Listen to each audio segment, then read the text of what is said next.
रात्रीची वेळ होती. थंडी बरीच पडली होती. आभाळात चांदोबा उघडाच फिरत होता. चांदोबा आईकडे गेला आणि म्हणाला, आई, आई, मला फार थंडी वाजते. मला एक अंगरखा शिवशील? जवळ बरेच ढग जमले होते. आईने एक पांढरा पांढरा ढग घेतला आणि चांदोबाला एक उबदार अंगरखा शिवला. चांदोबा तो अंगात घालून फिरू लागला. दुसऱ्या रात्री चांदोबा आईकडे रडत गेला आणि म्हणाला, आई, माझा अंगरखा सैल कर. मला तो फार घट्ट होतो आहे. आईने पाहिले तो खरेच आज चांदोबा थोडा मोठा झाला होता.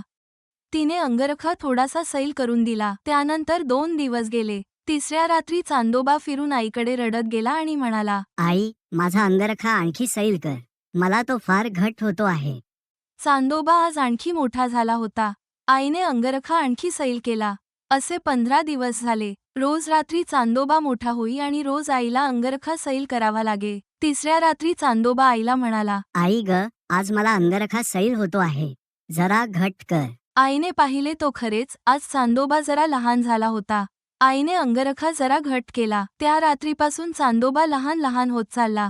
रोज रात्री तो आईकडे रडत जाई आणि आईला त्याचा अंगरखा थोडा थोडा घट्ट करावा लागे. असे 15 दिवस गेले. शेवटी आई फार कंटाळली. तिने चांदोबाचा अंगरखा काढून टाकला.